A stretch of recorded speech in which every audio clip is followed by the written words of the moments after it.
Носовые вместе с кормовыми. Она словно летит по волнам. Легкая, быстроходная, податливая. Благодаря ей можно проявить свои лучшие качества. Почувствовать себя частью команды, в которой каждый незаменим. И неважно, в какой части света ветер раздувает ее паруса и на каком языке говорят гребцы. Тех, кто хорошо чувствует ее, она понимает и слушается. Ведь это идеальная лодка.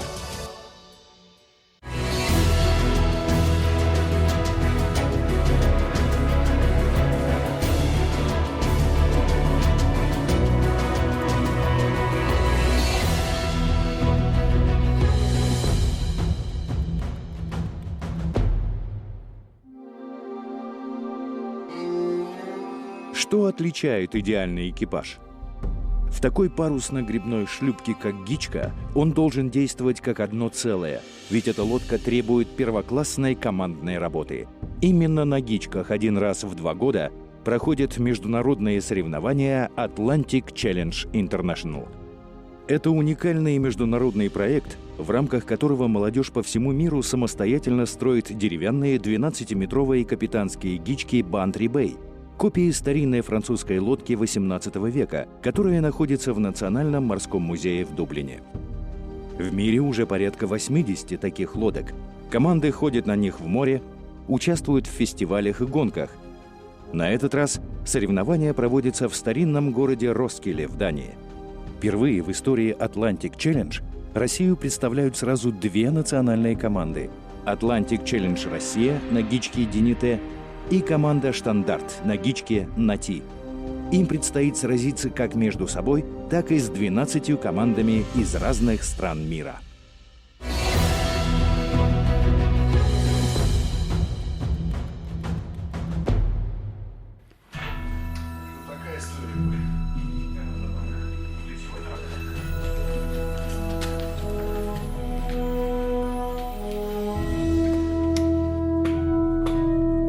Гичка по своему назначению – это выездное судно, это должно быть красиво.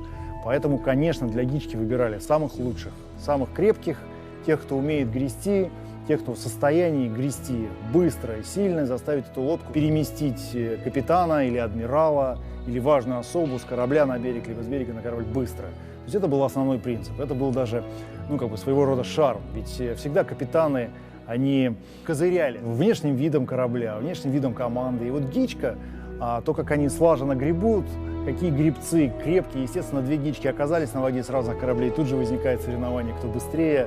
Это вот такая вот история, она многопоказательна. Поэтому я думаю, что в гички попадали самые лучшие матросы, самые крепкие, самые подготовленные. Михаил Плеханов, профессиональный судостроитель, основатель и президент Atlantic Challenge Россия, благодаря азарту и энергии которого российская команда принимает участие во всех соревнованиях Atlantic Challenge, начиная с 1988 года. И не просто принимает, побеждает. В 2004 году Atlantic Challenge Россия заняла 4-е место на соревнованиях в городе Фишгард в Великобритании. В 2006 в итальянской Генуе команда получила приз за морское искусство. В 2008 году стала чемпионом на соревнованиях в Финляндии. В 2012 году взяла 3-е место в городе Бантри в Ирландии, а в 2014 стала 2-й на соревнованиях во Франции. На всех соревнованиях команда выступала на гичках, копиях исторической лодки Бантри-Бэй, которую вдохновитель мирового движения Atlantic Challenge, американец Ланс Ли, однажды и выбрал как идеальную лодку. Она требует очень большой слаженности действий от экипажа. Когда экипаж слаженный, гичка едет легко, быстро и хорошо. Если экипаж не очень хорошо слаженный, заставить ее двигаться гораздо сложнее, а еще гораздо сложнее заставить ее поворачиваться, потому что она длинная и с прямым килем.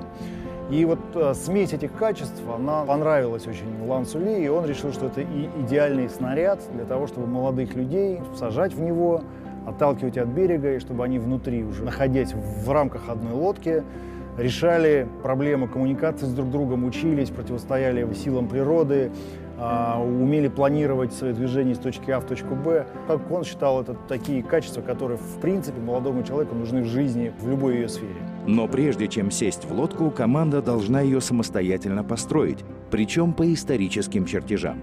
К соревнованиям допустят только те гички, которые соответствуют классу Бантри Бэй, то есть будут являться копиями старинной французской лодки. В Петербурге на верфи исторического судостроения в рангоутной мастерской участники команды Atlantic Challenge Россия строят новую гичку. Уже готовы остов, готовы несущие балки, это киль, штевни, кницы, готовы часть шпангоутов. Они красного дерева, дубовые. Осталось 5 штук сделать. То есть, в принципе, можно сказать, что у нас остались внутренние связи, банки, стрингера, обшивка, конечно.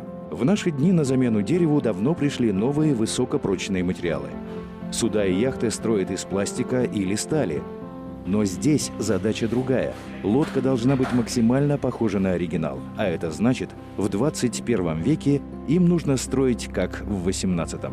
Если в стародавние времена настоящая гичка Бантри Бэй, она построена, так называемый кокорный шпангоут, то есть вот эти ребра, которые образуют форму корабля, их делали из кокор, то есть это кривая деревяшка, у которой волокна вот так вот идут. Вот, то сейчас правилами строительства допускается использование и парогнутых шпангоутов, то есть когда дерево распаривают и загибают по форме, оно остается в этой форме. И даже ламинированных шпангоутов, когда из более тонких кусочков дерева тоже шпангоут загибают ребра, склеивают их между собой. И эта конструкция долговечная, получается жесткая и долговечная. Несколько столетий назад деревянным кораблестроением никого было особо не удивить. Умельцы могли построить мореходное судно даже из остатков разбитого корабля. Современникам куда сложнее. Непонятно все, начиная от конструкционных материалов, заканчивая способами их соединения. Вопросы расчета нагрузок. Мы обрываем телефон нашему основателю Михаилу Евгеньевичу, у которого большой опыт строительства лодок. Он строил фрегат «Штандарт», всем известный, строил на севере ладью. У него огромный опыт и, конечно, нам очень помогает. Фрегат «Штандарт» — это копия боевого корабля, построенного Петром Великим для обороны Санкт-Петербурга. В 1999 году парусник был спущен на воду. С тех пор организация под названием «Проект Штандарт» продолжает возрождать интерес молодых людей к морской истории. В учебной мастерской «Штандарта» они строят капитанские гички, обучаются основам морского дела и навыкам работы с деревом. Когда я впервые увидела гичку, наверное, больше всего мне понравилось то, что она чисто деревянная. Она красивая, изящная, большая и при этом очень даже тонкой кажется. И она теплая, она создана нашими людскими, можно сказать, руками. Каждый ее миллиметр был сделан собственноручно, и это очень приятно было и как-то почувствовалось. Я очень люблю работать с деревом с детства, и это для меня было важно очень. Команда проекта «Штандарт» на построенных собственными руками гичках ежегодно участвует в регатах российского уровня, которые проводятся по правилам Atlantic Challenge International. В 2015 году эта международная организация дала право каждой стране-участнице движения заявлять на международные соревнования не одну, а 2 капитанские гички с экипажами. Именно здесь, в проекте «Штандарт», для участия в соревнованиях исторических лодок в Дании и была сформирована вторая национальная команда – Atlantic Challenge Штандарт. Сейчас мы пока примеряем, мы качательно подгоняем, пока лодка не на воде. Для всех участников проекта «Штандарт» сегодня важный день – спуск лодки на воду. С прошлой осени капитанская гичка «Нати», как и остальные лодки, находилась в ангаре. Перед летним сезоном ее приводили в порядок. Заделывали щели, шкурили, покрывали лаком, строили новые мачты. Осталось совсем немного. Лодка – это последняя из тех, что мы построили. В проекте всего 4 капитанские гички. И лодка «Нати» – это лодка, которая построена полностью из лиственницы. Обшивка ее сделана из лиственницы. И это единственная лодка, у которой есть красивая резьба по борту. И это лодка, которая имеет цвет дерева, не покрашена никакой краской. И вот она такая парадная, она такая необычная. Это связано с тем, что эта лодка построена в память о человеке, которого сейчас с нами нет. Это девушка Наталья, которая была очень долгое время матросом на фрегате «Штандарт», волонтером. И очень много сил вложила в проект. И вот в ее память мы заложили и построили такую лодку. По условиям соревнований половину экипажа должны составлять участники от 15 до 22 лет. Проект объединил людей, увлеченных морской историей и парусным спортом. Тех, кто готов построить не только лодку, но и крепкую, слаженную команду. Эта команда строится уже несколько лет. Люди, которые сейчас входят в команду, примерно половина, это ребята, которые уже занимались на капитанских гичках. И эти ребята составляют костяк команды «Ядро», вокруг которого собирается гоночная команда на международное соревнование. Мы сейчас приняли в команду новичков, это молодежь, это ребята, которым еще нет 22.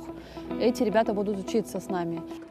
Меня в проекте можно назвать новичком. Я пытаюсь просить любую работу, которую только мне могут дать, поскольку, естественно, мне пока что еще не все могут доверить.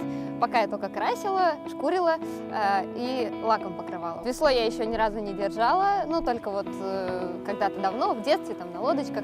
А сейчас пока что еще вот настоящие гички еще пока ни разу.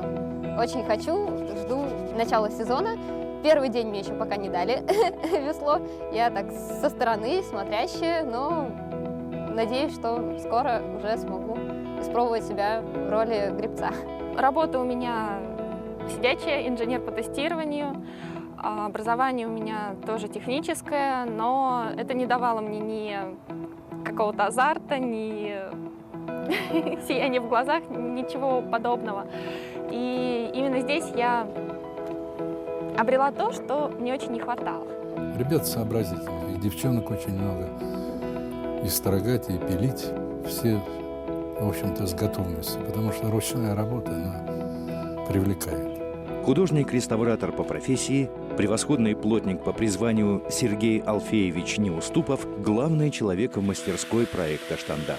С его участием строился фрегат. Под его руководством создавались капитанские гички, в том числе и «Нати», построенная в 2015 году.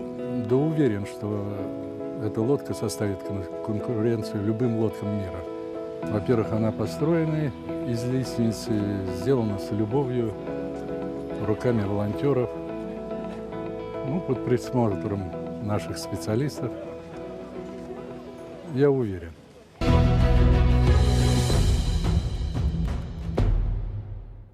Смотрите в следующей серии. Осторожно, держим их, тележка пошла. Ноги бережем. Команда «Штандарт» спускает капитанскую гичку на воду. Залезаем еще кто в команде в лодку. Рассаживаемся по баночкам. Через какое место она вот это все сделала? Время поднимать паруса. Русские команды отправляются на сборы. Поворот пошел, грот мизань добираем, фок потравливаем.